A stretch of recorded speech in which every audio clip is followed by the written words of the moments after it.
Hello students, I am Ahad Hussain, your chemistry teacher. Hope you are very well. This is your fourth lecture of chapter solution for class 12th. So in last lecture we have seen all the formula of concentration terms.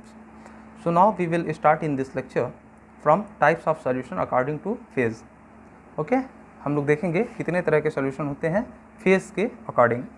Okay, solution क्या होता है हमने पहले भी बताया है कि solute और सॉल्वेंट को मिलाने से क्या बनता है, सॉल्यूशन बनता है. और सॉल्यूट क्या होता है जो स्मॉलर अमाउंट में होगा और सॉल्वेंट क्या होगा जो लार्जर अमाउंट में होगा. जैसे एक चम्मच हमने शुगर लिया, एक ग्लास वाटर लिया, तो हमारा वाटर क्या है, सॉल्वेंट है, और शुगर क्या है, सॉल्यूट है. Solute plus solvent gives us solution. लेकिन अगर एक सॉल्यूट लिया है और एक ही सॉल्वेंट लिया है तो हमारा बाइनरी सॉल्यूशन कहलाता है. इसी के बारे में हम लोगों को पढ़ना है ज़्यादा, है ना. जैसे हम क्या कह सकते हैं, अगर दो सॉल्यूट ले लिया, एक सॉल्वेंट, जैसे शुगर भी ले लिया, नमक भी ले लिया, NaCl, ये दोनों मिला करके अगर हमने पानी में डाला तो ये बाइनरी सॉल्यूशन नहीं कहलाएगा. बाइनरी सॉल्यूशन का मतलब क्या है, NaCl ले लीजिए, वाटर ले लीजिए, मतलब दो ही हमारे पास कंपोनेंट होने चाहिए, एक सॉल्यूट और एक सॉल्वेंट. इसी को हम क्या बोलते हैं, बाइनरी सॉल्यूशन कहते हैं. We have total 9 kinds of solution. हमारे पास क्या है, 9 तरह के सॉल्यूशन होते हैं. क्या है वो सारे 9 तरह के सॉल्यूशन, इसका आप लोग अच्छे से समझ लीजिए. We have total 9 kinds of solution. तो हमारे पास सॉल्यूशन कैसे बनता है, सॉल्यूट होगा, सॉल्वेंट में मिलाएंगे, दोनों मिक्स होकर के क्या देंगे, हमको सॉल्यूशन देंगे. ओके, इधर उसका एग्जांपल हम देंगे, ठीक है ना. तो सॉल्यूट में हमने पहले क्या लिया, सॉलिड को हमने सॉलिड में मिलाया, तो हमारे पास जो सॉल्यूशन भी होगा वो कैसा होगा, सॉलिड होगा. ओके, ये फर्स्ट काइंड ऑफ सॉल्यूशन हो गया. इसका एग्जांपल क्या है, कॉपर को जब हम जिंक में मिलाते हैं तो क्या बन जाता है, ब्रास बन जाता है. ओके, कॉपर को जब हम जिंक में मिला देते हैं, ये भी सॉलिड है, ये भी सॉलिड है, मतलब सॉलिड ही सॉल्यूट लिया है और सॉलिड ही सॉल्वेंट लिया है. दोनों मिला करके ब्रास जो देता है, जो हमारा सॉल्यूशन देता है, वो ब्रास भी क्या होता है, सॉलिड ही होता है. ओके, सेकंड क्या है, लिक्विड को हम लोग लिक्विड सॉल्यूट को सॉलिड सॉल्वेंट में डालेंगे तो सॉल्यूशन कैसा मिलेगा, सॉलिड. ये हमारा एग्जांपल कैसे हम देखेंगे. मरकरी को जब हम कॉपर में डालते हैं तो अगर अमलगमेशन हो जाता है. अमलगमेशन कैसे होता है, मरकरी को जब हम लोग कॉपर में डालते हैं तो मरकरी क्या होता है, लिक्विड फॉर्म में होता है, हम लोग सभी जानते हैं, जिसका क्या होता है सिंबल Hg. ओके, मरकरी को हमने किस में डाल दिया, सॉलिड सॉल्वेंट में. सॉलिड सॉल्वेंट क्या था यहाँ पे, कॉपर. तो मरकरी और कॉपर का मिक्सचर हो जाता है, हम जानते हैं उसको क्या बोलते हैं, अमलगमेशन. और जो हमको सोल्यूशन मिलता है वो भी कैसा होता है, सॉलिड. कई बच्चों को ये सोल्यूशन मतलब लगता होगा कि लिक्विड फॉर्म में होना चाहिए हमेशा. ऐसा नहीं बच्चों, सोल्यूशन सॉलिड भी हो सकता है, लिक्विड भी हो सकता है और गैस भी हो सकता है. ओके, थर्ड हमने सॉल्यूट क्या लिया, गैस लिया. गैस को हमने किस में मिलाया, सॉलिड में. देखिए यहाँ तीनों क्या है, सॉल्वेंट सॉलिड में लिया है और यहाँ पे बस सॉलिड लिक्विड गैस. तो गैस को हमने किस में मिला दिया, सॉलिड में. तो हमारे पास सॉल्यूशन कैसा तैयार होगा, सॉलिड ही. गैस को सॉलिड में मिलाया और सॉल्यूशन भी हमारा कैसा मिला, सॉलिड. इसका एग्जाम्पल क्या है, H2 पैलेडियम में. ये क्या होता है, एड्जॉर्प्शन होता है. जब हम लोग आगे पढ़ेंगे, अभी हमारे सरफेस केमिस्ट्री पढ़ना है हम लोगों को, इसी फिजिकल केमिस्ट्री में ही आपके, तो हम लोग देखेंगे कि H2 जो है पैलेडियम में क्या हो जाता है, एड्जॉर्ब हो जाता है. एब्जॉर्ब और एड्जॉर्ब का मतलब आप लोग अभी से समझ लीजिए. एब्जॉर्ब का मतलब किसी चीज़ में एकदम पूरी तरीके से अंदर चले जाना. जैसे हम लोग फॉर्म लिए, फॉर्म में पानी डालेंगे तो फॉर्म के अंदर चला जाएगा. ओके, लेकिन जैसे हमारे पास कोई गाड़ी है, हमारे पास कोई 4 व्हीलर है या 2 व्हीलर है, तो हम देखते हैं कि उसकी जो टंकी है उसके चारों तरफ डस्ट बैठ जाती है. तो डस्ट उसके अंदर नहीं गई, उसके ऊपर स्टिक हो गई, चिपक गई. इस प्रोसेस को हम लोग क्या बोलते हैं, एड्जॉर्प्शन बोलते हैं. तो H2 क्या होता है, हाइड्रोजन पैलेडियम पे क्या करता है, एड्जॉर्ब हो जाता है, यानी स्टिक हो जाता है, अंदर नहीं जाता है, उसके ऊपर चिपक जाता है. तो यहाँ पे तीसरा केस क्या था, गैस सॉल्यूट लिया है, सॉल्वेंट सॉलिड लिया है, सॉल्यूशन कैसा मिला हमको, सॉलिड. ओके, एग्जाम्पल क्या है, H2 और पैलेडियम का क्या है, एड्जॉर्प्शन हो रहा है. H2 का एड्जॉर्प्शन होता है पैलेडियम पे. ओके, चलिए फोर्थ केस क्या है. ओके, देखिए 3 की कैटेगरी मैंने इसलिए बना दी है क्योंकि देखिए यहाँ पे क्या है, सॉलिड सॉलिड सॉलिड. सॉल्वेंट जो है हमारा तीनों सॉलिड है. इस बार सॉल्वेंट क्या होगा, तीनों लिक्विड होगा. और यहाँ पे हम लोग सॉल्यूट सॉलिड लिक्विड गैस रख करके देख लेंगे. और तीसरे में क्या करेंगे, हम लोग जो सॉल्वेंट है उसको गैस लेंगे और तीनों में सॉलिड लिक्विड गैस को हम लोग मिक्स करके देखेंगे सॉल्यूशन कैसा मिल रहा है. तो फोर्थ केस हमारा क्या हो गया, सॉल्यूट क्या है हमारा, सॉलिड है, सॉल्वेंट क्या है, लिक्विड है. तो हमको सॉल्यूशन कैसा मिलेगा, सॉल्यूशन हम लोग कैसा मिलेगा, लिक्विड फॉर्म में मिलेगा. ओके, सॉलिड हमारे पास सॉल्यूट है, लिक्विड सॉल्वेंट है, तो सॉल्यूशन कैसा मिला, लिक्विड मिला.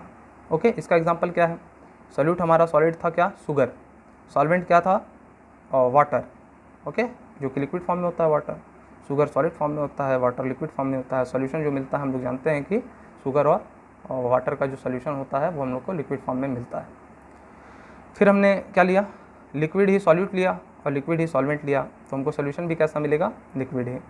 जैसे हम लोग अल्कोहल होता है उसको हम लोग पानी में डाल दें, ओके, अल्कोहल को हम लोग वाटर में मिला दें। अल्कोहल वही चीज़ है जो लोग ड्रिंक करते हैं, ये C2H5OH वही अल्कोहल है।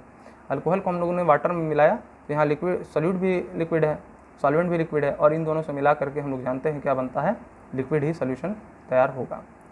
6th केस क्या है, हमने इस बार सॉल्यूट किसको ले लिया, गैस को, और सॉल्वेंट किसको ले लिया, लिक्विड को ले लिया, तो हमारा जो सॉल्यूशन तैयार होगा वो लिक्विड होगा। यानी सॉल्वेंट के बेसिस पे हमको सॉल्यूशन की फेज़ मिलती है, ओके। तो गैस हमने क्या लिया था, सॉल्यूट, सॉल्वेंट क्या लिया था, लिक्विड, सॉल्यूशन कैसा तैयार हुआ है, लिक्विड।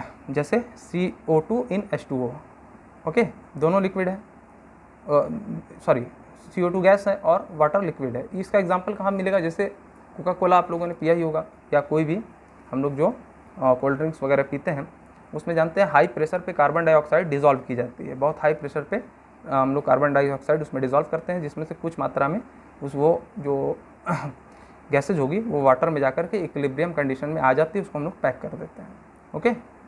हमारे पास 6 एग्जांपल्स हो गए, ओके, टाइप्स ऑफ सॉल्यूशन या kinds of solution according two phase.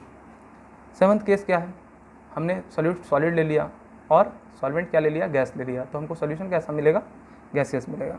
इसका एग्जांपल क्या होगा कि अरे सर सॉल्यूट जो है सॉलिड कैसे हो सकता है और सॉल्वेंट क्या है, गैस कैसे हो सकता है, तो उसका भी एग्जांपल है, सॉल्यूशन हमको गैस मिलेगा। इसका एग्जांपल है कॉपर, कैम्फर और नाइट्रोजन का। तो कैम्फर हमारे पास क्या है, सॉलिड होता है, और हम लोग जानते हैं ये नाइट्रोजन के प्रेजेंस में डायरेक्ट क्या हो जाता है, इसका सब्लिमेशन हो जाता है, ओके।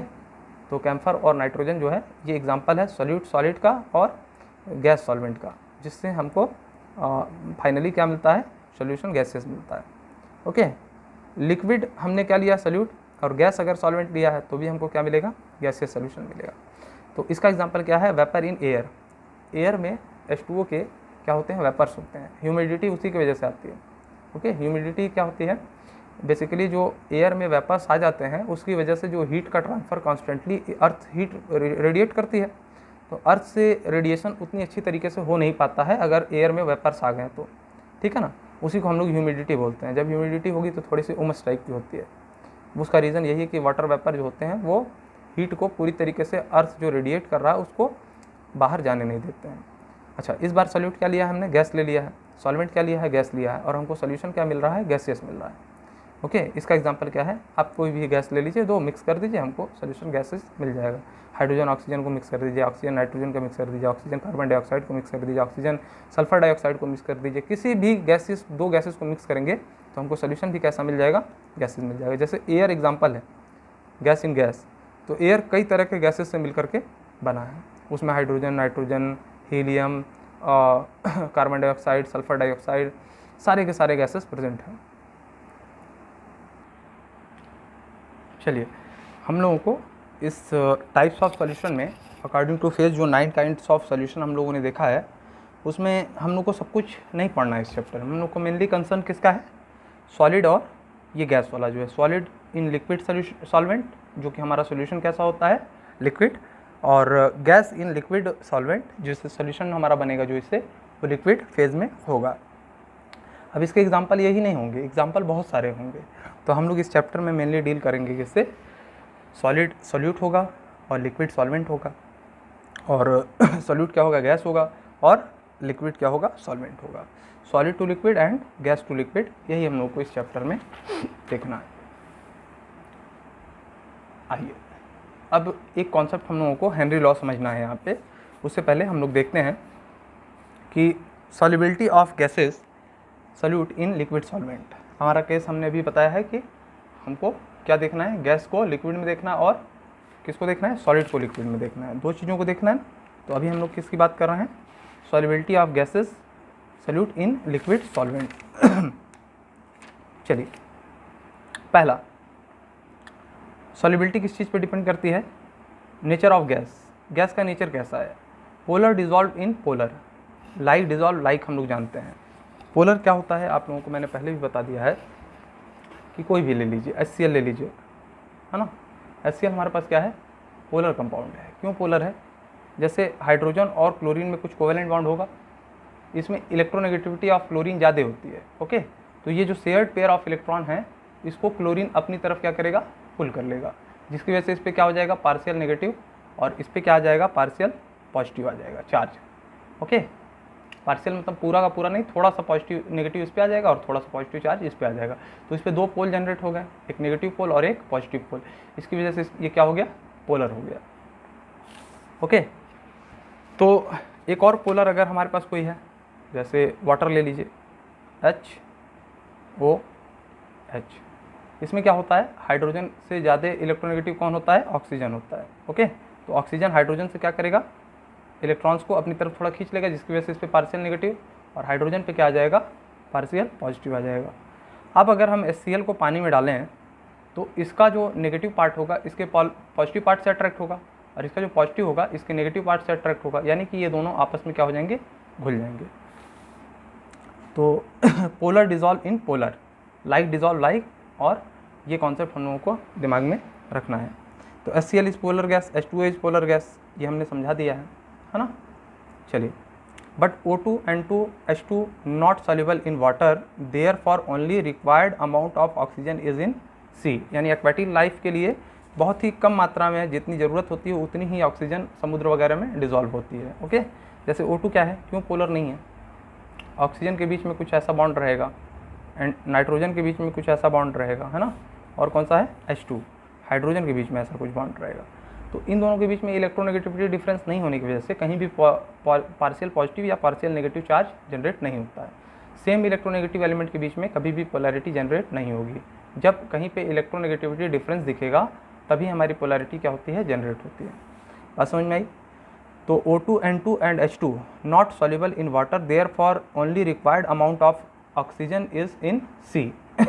ओके, चलिए, और दूसरा फैक्टर क्या है? जो किसी भी सॉल्युबिलिटी को हम लोग को डिस्क्राइब करने के लिए क्या करेंगे? सॉलिड हमने क्या लिया है? गैसियस सॉल्यूट लिया है और लिक्विड में लिक्विड सॉल्वेंट लिया है। मतलब सॉल्यूट हमारा गैसियस है और सॉल्वेंट कैसा है?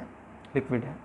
ओके, इसमें हम लोगों ने पहला फैक्टर क्या देखा? नेचर ऑफ गैस, गैस की नेचर होगी, उसी पे क्या होगा? सॉल्युबिलिटी डिपेंड करेगी। दूसरा, टेम्परेचर पे भी सॉल्युबिलिटी डिपेंड करती है। डिपेंड करना मतलब जरूरी नहीं कि टेम्परेचर बढ़ाने पे सॉल्युबिलिटी बढ़ जाए, हो सकता है टेम्परेचर बढ़ाने पे सॉल्युबिलिटी घट जाए, और ऐसा ही होता है। जो सेकंड फैक्टर हमारा है कि सॉल्युबिलिटी ऑफ गैस जो है वो टेम्परेचर बढ़ाने पे क्या हो जाती है? घट जाती है ना। जैसे समुद्र में अगर हमारे पास टेम्परेचर अगर इंक्रीज़ कर जाएगा तो जो O2 डिज़ोल्व होगी वो और कम हो जाएगी, है ना, उसका सॉल्युबिलिटी घट जाएगा। Temperature if we increase the temperature solubility of gas decreases. दूसरा फैक्टर ये हो गया कि अगर हम टेम्परेचर बढ़ा दें तो सॉल्युबिलिटी क्या हो जाएगी? घट जाएगी। पहला फैक्टर क्या था? पहला हमने नेचर देखा कि जो नेचर है, जो भी हम कंपाउंड ले रहे हैं, जो भी मटेरियल ले रहे हैं, तो सॉल्यूट अगर पोलर है तो वो पोलर में डिज़ोल्व हो जाएगा। जैसे HCl हो गया, है ना। इस तरह के जो भी इलेक्ट्रोनेगेटिविटी डिफरेंस जिसमें होगा जिस भी कंपाउंड में, वो वाटर में आसानी से डिज़ोल्व हो जाएगी। लेकिन अगर हमने टेम्परेचर बढ़ा दिया तो उसी चीज़ का जो भी गैस होगी वाटर में वो डिज़ोल्व नहीं होगी, मतलब कम टेम्परेचर बढ़ाने से सॉल्युबिलिटी क्या हो जाएगी? घट जाएगी। ओके, अच्छा, इसको इस तरीके से समझते हैं टेम्परेचर वाले फैक्टर को। लिक्विड प्लस गैस क्या होता है? हमको यहाँ पे सॉल्यूशन लेना है, मतलब गैस को लिक्विड में डालना है, सॉल्यूशन देगा हमको। अच्छा, कभी भी गैस को अगर हम लिक्विड में डालेंगे तो वो क्या होगा? डेल्टा H नेगेटिव आना चाहिए तभी डिज़ोल्व होगा। ओके, गैस को अगर हम लिक्विड में डाल रहे हैं, डेल्टा H एंथैल्पी चेंज क्या होना चाहिए? नेगेटिव होना चाहिए। नेगेटिव मतलब एक्सोथर्मिक रिएक्शन होनी चाहिए। ओके, अब जो थर्मोडायनेमिक्स नहीं पढ़ा होगा वो एंथैल्पी नहीं समझता होगा, है ना, वो मतलब रैंडमनेस नहीं समझता होगा, है ना, वो फिर गिब्स फ्री एनर्जी नहीं समझता होगा। तो उसके लिए ये टॉपिक्स उतना समझ में नहीं आएगा। बाकी बच्चे जो पढ़े हों 11th में वो इसको ध्यान से देखें। तो लिक्विड को, अगर गैस को लिक्विड में हम डिज़ोल्व कर रहे हैं तो उसका क्या होना चाहिए? एंथैल्पी चेंज नेगेटिव आना चाहिए। इसका मतलब एक्सोथर्मी, हीट रिलीज़ होगा, ठीक है ना। अब रिलीज़ होगा तो if we provide heat reaction propagate backward. Okay, अच्छा इसका मतलब क्या है, जो गैस को हम लोग लिक्विड में डालते हैं उसका एंथैल्पी चेंज क्या होता है, नेगेटिव होता है, यानी कि एक्सोथर्मिक रिएक्शन है। ओके, और अगर हमने क्या बढ़ा दिया, temperature, if we provide heat, अगर हम हीट रिएक्शन को प्रोवाइड कराते हैं तो रिएक्शन कहाँ प्रोपोगेट करेगी, बैकवर्ड। ओके, ली चैटलियर प्रिंसिपल हम लोग पढ़ते हैं, उसमें इस चीज़ को अच्छे से समझते हैं। ओके, लेकिन यहाँ पे एक एरर आ रहा है। एरर क्या है वो, क्योंकि जैसे कोई भी रिएक्शन अगर हो रही है, जैसे मान लीजिए N2 + H2 gives us NH3, है ना, इसका एंथैल्पी चेंज अगर नेगेटिव है, इसका मतलब ये क्या है, एक्सोथर्मिक रिएक्शन है। एक्सोथर्मिक रिएक्शन मतलब ये खुद ही हीट दे रहा है। ओके, वो खुद ही क्या कर रहा है, ये रिएक्शन हीट दे रहा है। अगर हीट दे रहा है और हमने अगर इसको और हीट दे दी तो ये रिएक्शन NH3 का प्रोडक्शन कम होगा और मतलब ये इधर शिफ्ट हो जाएगी, मतलब इसका प्रोडक्शन ज़्यादा होने लगेगा। ये इसको बनाएगा तो N2 + H2 मिलकर के NH3 बनाएगा, लेकिन क्या होगा, अगर टेम्परेचर बढ़ा दिया तो NH3 फिर से टूट करके किस में बिखर जाएगा, N2 + H2 में। जब भी एक्सोथर्मिक रिएक्शन होती है तो क्या होता है, हमको हीट देने की ज़रूरत नहीं पड़ती है। एंडोथर्मिक रिएक्शन में हम लोग हीट देते हैं यानी डेल्टा H नेगेटिव होने का मतलब क्या है, हम लोग इसको हीट नहीं दे सकते हैं। तो गैस को लिक्विड में जब डिज़ोल्व करके सोल्यूशन बनाते हैं तो हमेशा उसका क्या होता है, एंथैल्पी चेंज नेगेटिव होता है। ओके, थर्मोडायनेमिक्स वाले बच्चे जो पढ़ चुके हैं 11th में अच्छे से, वो इस चीज़ को समझें, और नहीं भी अगर पढ़ें तो मैं इतने ईजी वे में बता रहा हूँ कि आपको समझ में आ जाएगा। ओके, इसका मतलब क्या हुआ, एक्सोथर्मिक रिएक्शन में हम लोग हीट नहीं दे सकते हैं, और गैस को जब हम लिक्विड में डालते हैं तो ऑटोमेटिकली ये क्या होता है, एक्सोथर्मिक रिएक्शन होता है। इसमें क्या होना चाहिए, हमको हीट नहीं देना चाहिए। जब भी हम टेम्परेचर बढ़ाएंगे तो सॉल्युबिलिटी क्या हो जाएगी, घट जाएगी। In this process delta S also negative. Delta S क्या होता है, रैंडमनेस, है ना। रैंडमनेस हम लोग जानते हैं, डेल्टा एस जो होता है, जब हम लोग इंथैल्पी, एंट्रोपी, है ना, गिब्स फ्री एनर्जी, ये सब पढ़ते हैं, तो एंट्रोपी जो है, डेल्टा एस जो है, ये भी नेगेटिव आता है। Okay, means randomness decreases so solubility of gas decreases. अगर हम लोग टेम्परेचर बढ़ाएंगे तो क्या होगा, जो डेल्टा एस है वो भी नेगेटिव आ जाएगा। किसी भी रिएक्शन को होने के लिए डेल्टा एस पॉजिटिव होना चाहिए। ओके, यानी कि रैंडमनेस क्या होनी चाहिए, किसी की भी बढ़नी चाहिए। जैसे आप ऐसे समझिए, रैंडमनेस का मतलब क्या है, जैसे पानी जो होता है, पानी क्या करना चाहता है, गैस के फॉर्म में आकर के इवेपोरेट होना चाहता है। क्या वही जो अभी इवेपोरेट हुआ है वो मतलब जो वेपर है वो फिर से पानी बनेगा, नहीं बनेगा, है ना। वो तो एक अलग प्रोसेस है कि वो बादल क्लाउड में जाएगा, क्लाउड कंडेंस होगा, वो एक अलग प्रोसेस हो गया। मतलब अपने आप ये चीज़ नहीं होना है कि वेपर कहीं पे हुआ, रैंडमनेस उसकी बढ़ी और वही पानी आकर के वही गैस इकट्ठा तुरंत होकर के ड्रॉप बाय ड्रॉप पानी बन जाए, ऐसा नहीं होता। उसके लिए प्रेशर वगैरह और टेम्परेचर वगैरह डिपेंड करता है कि वो दोबारा बैक आना चाहेगा तो होगा। लेकिन अपने आप होने के लिए डेल्टा एस हमेशा क्या होना चाहिए, पॉजिटिव होना चाहिए। जैसे रैंडमनेस बढ़नी चाहिए। रैंडमनेस का मतलब आप ये समझिए कि जैसे आप क्लास में हैं, आपके टीचर आए तो आप लोग बहुत ही ज़्यादा डिसिप्लिन हो जाते हैं। जैसे ही टीचर एक बेल लगी, इधर उधर आप लोग रैंडमली फैल जाते हैं। तो ये टेंडेंसी होती है किसी भी चीज़ की कि वो उसकी रैंडमनेस ऑटोमेटिकली, अगर वो अपने आप चीज़ हो रही है तो उसकी रैंडमनेस बढ़नी चाहिए। ओके, आपके पास अगर कोई प्रेशर ना हो, स्कूल का प्रेशर ना हो, तो आप लोग भी एक जगह अच्छे से सीक्वेंस वाइज नहीं बैठेंगे। इधर कोई अपने दोस्त के साथ बैठेगा, कोई उधर गप लड़ाएगा, है ना। इस तरीके के काम आप लोग करेंगे। तो रैंडमनेस क्या होता है, डेल्टा एस जो होता है वो किसी भी स्पॉन्टेनियस प्रोसेस के लिए पॉजिटिव होना चाहिए, ठीक है ना। लेकिन यहाँ पे क्या है, जब हम लोग हीट बढ़ाते हैं, हीट देते हैं किसी भी गैस जिसको हम डिजॉल्व कर रहे हैं लिक्विड में, तो रैंडमनेस क्या हो जाती है, डिक्रीज हो जाती है। ओके, अब गैस तो अपना अलग ही रैंडमनेस था, कहीं भी जा सकता था, लेकिन अब उसको हम लिक्विड में एक जगह पे क्या कर रहे हैं, स्टोर कर रहे हैं। तो गैस एक जगह पे रहना नहीं चाहती है, यानी कि रैंडमनेस डिक्रीज कर रही है। तो टेम्परेचर बढ़ाएंगे तो वो रैंडमनेस क्या हो जाएगी, जो है सपोर्ट नहीं करेगी इसको, है ना, यानी नेगेटिव होती है। चलिए, for spontaneous process Gibbs free energy should be negative. अब गिब्स फ्री एनर्जी भी हमको क्या होना चाहिए, नेगेटिव होना चाहिए। अपने आप कोई भी प्रोसेस हो रहा हो, जैसे हम डिजॉल्व कर रहे हो, अपने आप डिजॉल्व हो जाए कोई भी गैस लिक्विड में, तो उसका डेल्टा जी क्या होना चाहिए, नेगेटिव होना चाहिए। डेल्टा एच कैसा होना चाहिए, अगर टेम्परेचर बढ़ाना है तो पॉजिटिव होना चाहिए, है ना। और किसी का अगर डेल्टा एच नेगेटिव है तो हम टेम्परेचर बढ़ाएंगे तो सॉल्युबिलिटी घट जाएगी। रैंडमनेस अगर नेगेटिव है, टेम्परेचर बढ़ाएंगे तो सॉल्युबिलिटी डिक्रीज हो जाएगी। गिब्स फ्री एनर्जी अगर नेगेटिव होगी तो हमारा क्या होगा, हो जाएगा, सॉल्युबिलिटी बढ़ेगी। लेकिन गिब्स फ्री एनर्जी क्या है, देखते हैं अभी। किसी भी स्पॉन्टेनियस, मतलब गैस को लिक्विड में घुलने के लिए, स्पॉन्टेनियस प्रोसेस अपने आप होने के लिए गिब्स फ्री एनर्जी चेंज क्या होना चाहिए, नेगेटिव होना चाहिए। अब देखिए क्या होता है, ये गिब्स फ्री एनर्जी क्या होता है, delta H minus T delta S. यहाँ पे डेल्टा जी जो है change in Gibbs free energy, Gibbs free energy को हम लोग मेज़र नहीं करते हैं, change in Gibbs free energy को मेज़र करते हैं, ये 11th में अच्छे से पढ़ा जाता है। इंथैल्पी को हम लोग मेज़र नहीं करते हैं, चेंज इन इंथैल्पी की बात करेंगे।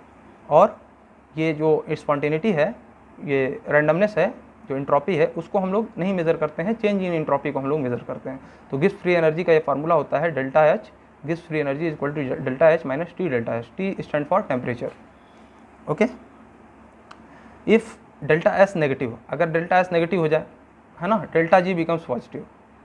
अब यहाँ पे अगर नेगेटिव आ जाए तो ये नेगेटिव नेगेटिव मल्टीप्लाई होकर के ये दोनों पॉजिटिव वैल्यू आ जाएगी, यानी कि डेल्टा जी की वैल्यू क्या है, पॉजिटिव है। और हम जानते हैं स्पॉन्टेनियस प्रोसेस होने के लिए गिब्स फ्री एनर्जी क्या होनी चाहिए, नेगेटिव होनी चाहिए। ओके, तो इस केस में अगर हमने जो स्पॉन्टेनिटी है इसको नेगेटिव कर दिया तो क्या हो जाएगा, ये प्रोसेस होगा नहीं।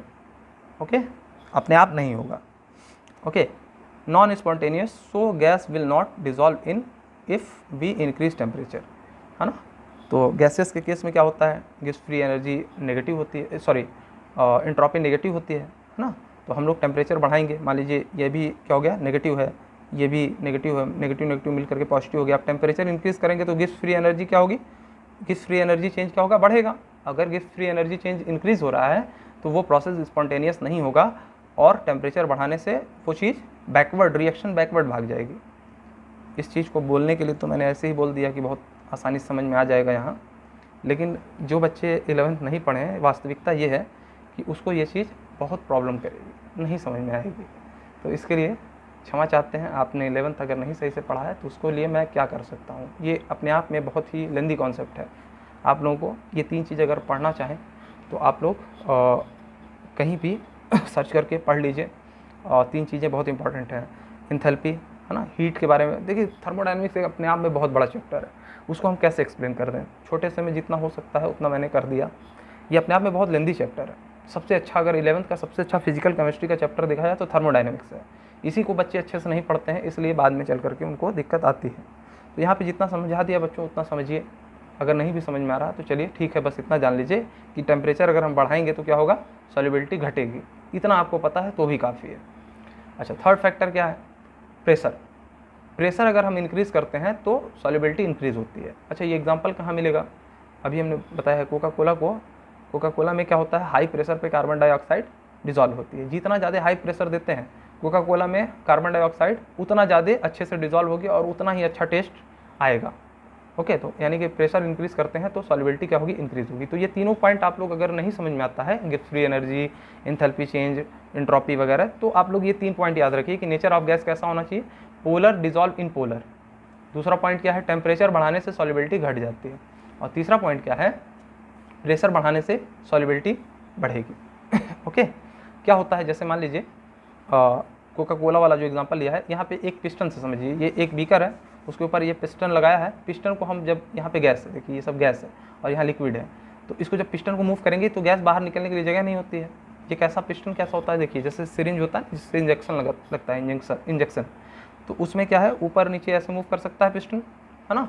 तो उसको जो है नीचे से बंद कर दिया जाए और ऐसे दबाया जाए तो हम देखते हैं कि ज़्यादा थोड़ा दूर दबने के बाद फिर नहीं दबता है। वही चीज़ यहाँ है, इसको हम दबाएंगे पिस्टन को, है ना, तो ये प्रेशर की वजह से इस गैस पे, मतलब ये थोड़ा कंडेंस होगा तो इसमें से कुछ गैसेस लिक्विड में मिल जाएंगी। यानी कि प्रेशर इंक्रीज़ करने पे क्या होता है, गैसेस डिजॉल्व होती हैं लिक्विड में। तो 3 फैक्टर आप लोग को समझ में आ गया कि नेचर ऑफ गैस कैसा होना चाहिए, पोलर होना चाहिए, तभी वो पोलर में डिजॉल्व होगा। टेम्परेचर कैसा होना चाहिए, बढ़ाना नहीं चाहिए, कभी भी सॉल्युबिलिटी बढ़ाने के लिए टेम्परेचर हम नहीं बढ़ाते हैं। ओके, और तीसरी बात, अगर सॉल्युबिलिटी बढ़ानी है तो हम लोग प्रेशर को बढ़ाते हैं। ओके, अब इससे हम लोग क्या समझेंगे, इससे हम लोग हेनरी लॉ को समझेंगे आगे। ये छोटी छोटी बातें जो किए हैं इससे हम लोगों को अच्छे से हेनरी लॉ समझ में आएगा। We know pressure is directly proportional to solubility of gas. अभी हम लोग देखें तीसरा केस कि प्रेशर बढ़ाने से सॉल्युबिलिटी बढ़ जाती है, तो हम इसको ऐसे लिख सकते हैं, pressure is directly proportional to solubility of gas. तो हेनरी लॉ क्या कहता है, pressure is directly proportional to solubility of gas. Okay, अभी ये यही लॉ नहीं है, अभी इसको आप लोग समझिए बस। Pressure is directly proportional to solubility, तो प्रेशर को हम इस तरीके से जाई के फॉर्म में, P is directly proportional to जाई।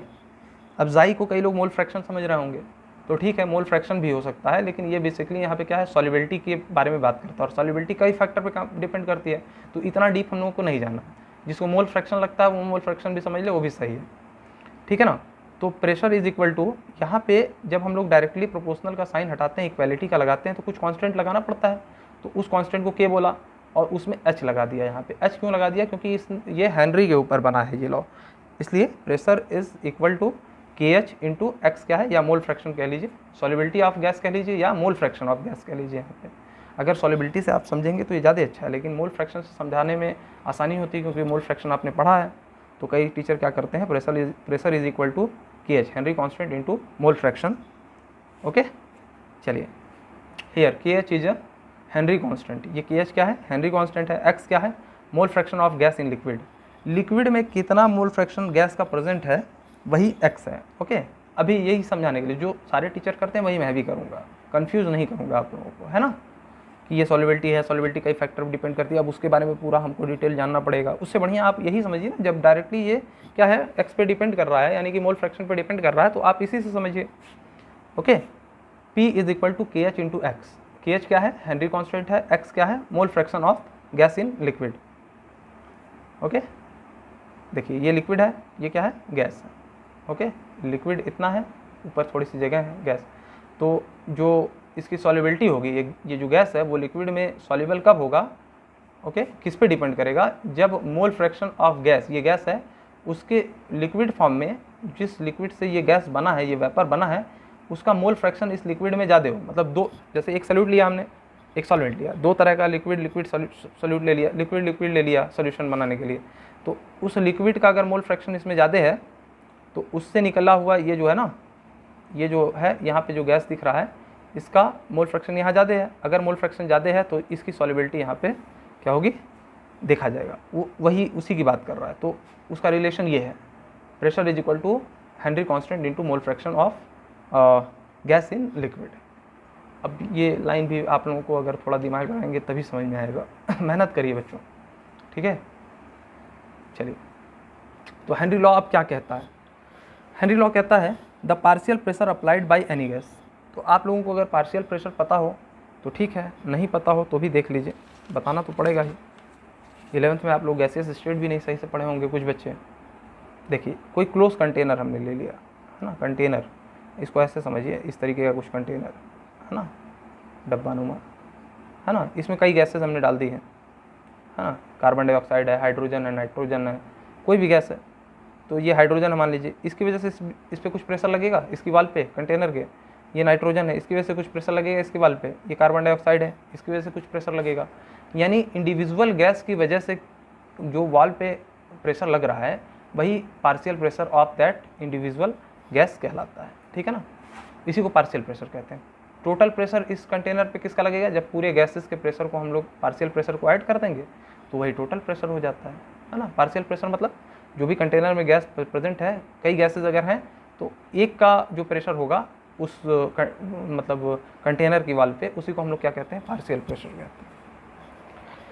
तो पार्शियल, हेनरी लॉ क्या कहता है, partial pressure applied by any gas on liquid surface is directly proportional to its mole fraction present in solvent. तो जो पार्शियल प्रेशर, अब यहाँ पे गैसेस कई भी हो सकती हैं, एक से दो हो सकती हैं, दो तरह के मिक्सचर, बाइनरी सोल्यूशन के बारे में पढ़ेंगे तो दो गैसेस यहाँ रहेंगी ना, तो एक का जो पार्शियल प्रेशर होगा इस सरफेस पे, लिक्विड के सरफेस पे भी कुछ प्रेशर लगाएगा, हम अभी कंटेनर पे नहीं बात कर रहे हैं, हम ये सरफेस था ना लिक्विड का, उस पर बात कर रहे हैं, इसका जो प्रेशर लगेगा वो डायरेक्टली प्रोपोर्शनल किसके होगा, जो लिक्विड में उसके मोल फ्रैक्शन प्रेजेंट है। ओके, चलिए, वही ये लॉ कह रहा है, partial pressure applied by any gas on liquid surface is directly proportional to its mole fraction present in solvent. Here x is not only mole fraction, it is solubility but also can be termed as mole fraction। ठीक है, वही चीज़ मैंने बताया है जो ऊपर same चीज़ लिखा है। तो हम लोग जानते हैं कि pressure is equal to K H into x. If pressure is constant, अगर प्रेशर कांस्टेंट हो जाए तो टेम्परेचर अगर हम इंक्रीज़ कर रहे हैं तो सॉल्युबिलिटी क्या होगा, घटेगा। एक चीज़ को इसमें क्या करना पड़ेगा, कांस्टेंट कर दें, और कांस्टेंट है, प्रेशर कांस्टेंट है। प्रेशर कैसे कांस्टेंट होगा, किसी कंटेनर में ले लिए हैं, उस पर हम पिस्टन दबा नहीं रहे हैं तो प्रेशर कांस्टेंट हो गया। प्रेशर अगर कांस्टेंट है तो टेम्परेचर बढ़ाने से क्या होता है, सॉल्युबिलिटी घटती है। ओके, और क्या बढ़ता है, KH बढ़ता है। ओके, बात समझ में आई। जैसे प्रेशर बढ़ाने से सॉल्युबिलिटी क्या होती है, बढ़ती है, और टेम्परेचर बढ़ाने से क्या होता है, सॉल्युबिलिटी घटती है ना। ओके, तो उसी तरीके से यहाँ पे टेम्परेचर बढ़ाने से सॉल्युबिलिटी घटेगी, लेकिन KH क्या होगा, वो बढ़ेगा। ओके, हेनरी कांस्टेंट क्या है, बढ़ेगा। किस चीज़ पे, अगर हम लोग टेम्परेचर इंक्रीज़ करते हैं। जब भी सॉल्युबिलिटी ऑफ गैस बढ़ती है तो घटती है, तो KH क्या होता है, बढ़ता है। आप ऐसे समझिए, KH बढ़ेगा तो सॉल्युबिलिटी घट जाएगी, टेम्परेचर बढ़ेगा तो सॉल्युबिलिटी घटेगी, KH बढ़ेगा तो सॉल्युबिलिटी घटेगी, प्रेशर बढ़ेगा तो सॉल्युबिलिटी गैस की लिक्विड में बढ़ जाएगी। ओके, चलिए, मोल fraction of gas in liquid decreases, है ना। अगर KH बढ़ता है तो क्या होता है, सॉल्युबिलिटी घटती है। इसका मतलब क्या है, मोल फ्रैक्शन उस गैस का लिक्विड में कम हो जाता है। ओके, अच्छा, यानी कि हम यहाँ से ये रिलेशन बता सकते हैं कि अगर टेम्परेचर बढ़ाने से सॉल्युबिलिटी घट रही है, KH बढ़ाने से सॉल्युबिलिटी घट रही है, यानी कि टेम्परेचर बढ़ाने से KH बढ़ रहा होगा। यहाँ पे लिख दिया मैंने कि if temperature increases KH also increases. तो टेम्परेचर किस पे डायरेक्टली डिपेंड कर रहा है, KH पे। ओके, हम लोग क्या जानते हैं कि KH is directly proportional to the, inversely proportional to the mole fraction. अब देखिए, मोल फ्रैक्शन अगर सॉल्वेंट में ज़्यादा है तो सॉल्युबिलिटी बढ़ेगी, है ना, और KH ज़्यादा है तो सॉल्युबिलिटी घटेगी। इसका मतलब इन दोनों का रिलेशन कैसा हो जाएगा, इनवर्सली प्रोपोर्शनल का हो जाएगा। अच्छा, हम इसको रिलेट कर सकते हैं y इक्वल टू mx से। किसको, इस वाले को, इसको y ले लेंगे, इसको mx से हम लोग रिलेट कर सकते हैं। अगर जो मैथमेटिक्स के स्टूडेंट होंगे वो इस चीज़ को आसानी से समझ रहे होंगे, ठीक है ना। y इक्वल टू mx से अगर रिलेट करेंगे तो y एक्सिस पे आप प्रेशर ले लीजिए, ठीक है ना। देखिए ये फार्मूला है ना, y एक्सिस पे प्रेशर ले लीजिए, x एक्सिस पे क्या ले लीजिए, मोल फ्रैक्शन ले लीजिए, है ना। देखिए, तो y एक्सिस पे हमने क्या ले लिया, प्रेशर ले लिया है, x एक्सिस पे क्या ले लिया है, मोल फ्रैक्शन ले लिया है। ओके, तो हमारा क्या होगा, इन दोनों के बीच में ये स्ट्रेट लाइन बनेगा जो कि ओरिजिन से पास होगी लाइन, जिसका स्लोप क्या है, KH है। ओके, यही इसका स्लोप होता है, y इक्वल टू mx। तो m जो होता है वही स्लोप होता है, तो KH क्या हो जाएगा, इसका स्लोप हो जाएगा। जो बायोलॉजी के बच्चे हैं जिनको मैथ्स अच्छे से ना पता हो, वो बस इतना ध्यान रखें कि ये क्या है, straight line passing through origin होता है इसका ग्राफ। ओके,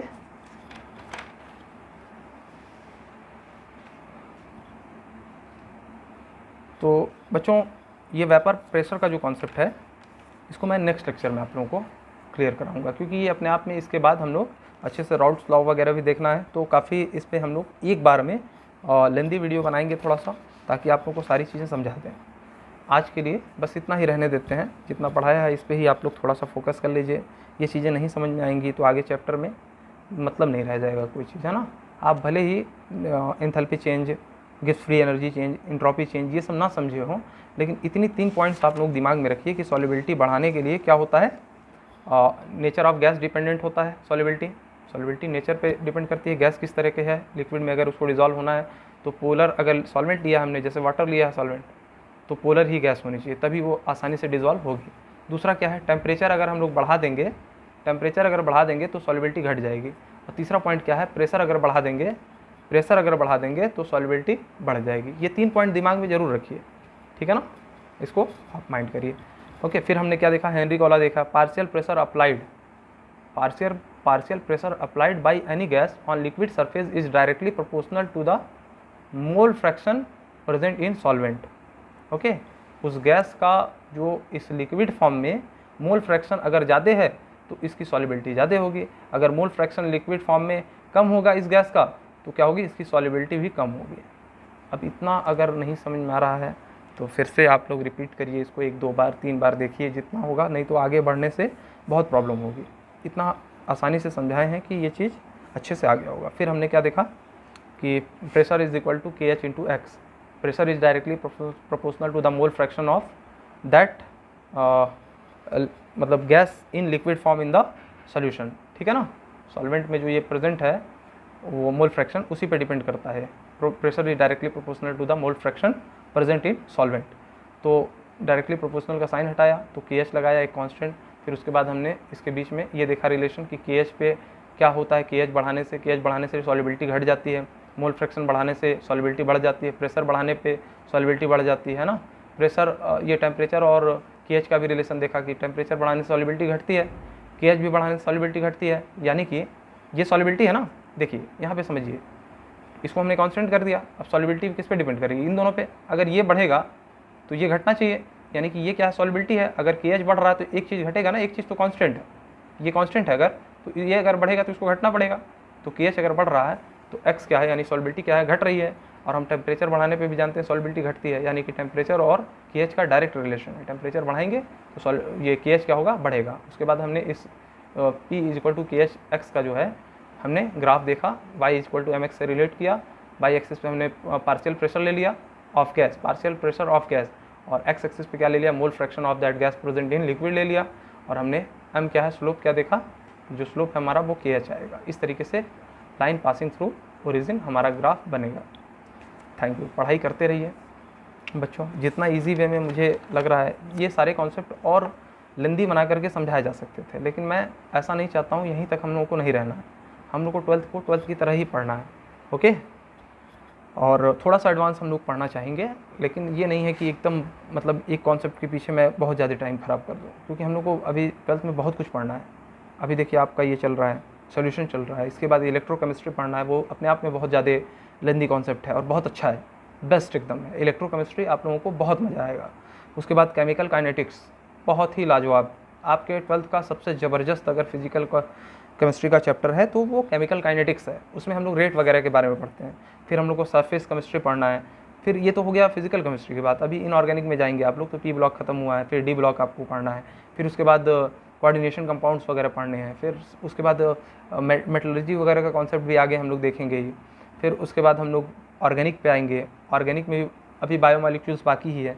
ऑर्गेनिक में आप लोगों को हेलो अल्केन, हेलो अरीन्स, है ना, अल्कोहल, फिनॉल, ईथर, ये सारी चीज़ें बहुत ज़्यादा लेंदी कॉन्सेप्ट होने की वजह से अब एक एक टॉपिक अगर आपको कोई नहीं समझ में आ रहा है बीच में, तो उस पर इतना ज़्यादा टाइम ख़राब करने की ज़रूरत नहीं है। आप लोग आगे बढ़ते रहिए, पढ़ते रहिए, ध्यान देते रहिए, अच्छे से समझते रहिए, क्योंकि 12th में हम लोग सिर्फ और सिर्फ अगर एक ही कॉन्सेप्ट पे लगे रह जाएंगे तो हम लोग का आगे का थोड़ा सा नुकसान हो जाएगा।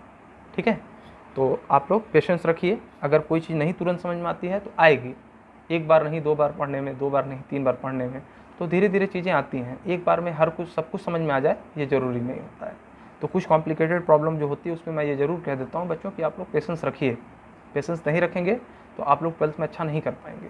वही बच्चा 12th में अच्छा करेगा, जैसे कुछ बच्चे होते हैं जिसके पास माइंड बहुत अच्छा होता है, बहुत पढ़ने में तेज होते हैं, लेकिन वो कांस्टेंट नहीं होते हैं, ठीक है ना, वो लगातार पढ़ते नहीं। और कुछ बच्चे होते हैं एवरेज होते हैं, लेकिन रेगुलर पढ़ते हैं, रेगुलर उस चीज़ों को समझना चाहते हैं। तो जो एवरेज बच्चा होता है ना, वो रेगुलर पढ़ते पढ़ते पढ़ते पढ़ते वो उस तेज बच्चों को भी बीट कर देता है जो तेज होने के बावजूद कम ध्यान दे रहा था। ओके, तो आप एवरेज अगर हैं, कम पढ़ने में मतलब स्ट्रांग है, नहीं उतना अच्छा आपका पकड़ है, लेकिन आप अगर रेगुलर रहेंगे, रेगुलर पढ़ेंगे तो आप लोग 100% अच्छा स्कोर करेंगे। ठीक है ना, ये किसी के माइंड पे डिपेंड नहीं करता है कि इनका दिमाग तेज है तो वो ज़्यादा नंबर लाएंगे, ऐसा कुछ नहीं बेटा। आप कितना कॉन्स्टेंट रहे हैं इस पर डिपेंड करता है। ओके, ये तो डिपेंडेंसी है ही कि शार्प माइंडेड होना चाहिए साथ ही साथ कॉन्स्टेंट होने के साथ, लेकिन अगर आप एवरेज भी हैं और कॉन्स्टेंट हैं तो आप डेफिनेटली अच्छा करेंगे। होप अब आप लोग जो है पढ़ाई करेंगे, अच्छे से समझेंगे इस चीज़ को। अगर नहीं समझ में आएगा तो रिवाइज़ करेंगे, रिवाइज़ नहीं करेंगे तो आपको कोई भी इस भंवर से नहीं निकाल सकता। 12th क्या है, एक बहुत ही मतलब बहुत बड़ा चीज़ है 12th, बहुत ज़्यादा कॉन्सेप्ट पढ़ने हैं हम लोग को, है ना। तो आप लोग पेशेंस रख करके कॉन्स्टेंट बने रहिए। मुझसे जितनी हेल्प होगी मैं पूरे साल आप लोगों की हेल्प करता रहूँगा। ठीक है, मुझे कोई लाइक, हिट्स, कमेंट्स, इन सब से कोई चीज़ मतलब नहीं बेटा, ये निस्वार्थ मेरा ये काम है। ओके, मैं भी खाली हूँ लॉकडाउन में, मैं कहीं पे इस समय कोचिंग नहीं पढ़ा सकता, स्कूल में नहीं जा सकता। तो आप लोग इस चीज़ को समझिए कि आप लोग खाली ना बैठें घर पे। ऐसा ना हो कि सर लॉकडाउन की वजह से हम लोग प्रॉब्लम में आ गए। आप लोग बिल्कुल पढ़ाई करिए, रेगुलर करिए। स्कूल से अच्छी फैसिलिटी यहाँ पे आपको मिल सकती है। अगर आप देखिए यहाँ पे क्या है, लाइन बाय लाइन अच्छे से एक्सप्लेन किया जा सकता है, भरपूर टाइम होता है। स्कूल में इतना टाइम नहीं मिलेगा आप लोगों को, है ना। स्कूल में जल्दी जल्दी शॉर्ट नोट्स बना करके काम चलाना पड़ता है, क्योंकि बहुत कुछ पढ़ाना है। इतना टाइम, इतना ही हम लोग को मतलब लिमिटेड टाइम स्कूल में मिलता है और काफ़ी छुट्टियाँ होती हैं। यहाँ पे क्या है, रेगुलर आपको रोज़ लेक्चर मिलना है और काफ़ी अच्छे लेंथ का मिलना है ना। तो आप लोग इसका फ़ायदा उठाइए, हर प्लेटफॉर्म का फ़ायदा उठाना आना चाहिए, है ना। ये ना हो कि सर ये नहीं समझ में आ रहा है, ये नहीं समझ में आ रहा है, कैसे वीडियो से पढ़ें। ऐसा नहीं करिए बच्चों, ध्यान देंगे तो समझ में आएगा। Okay, thank you.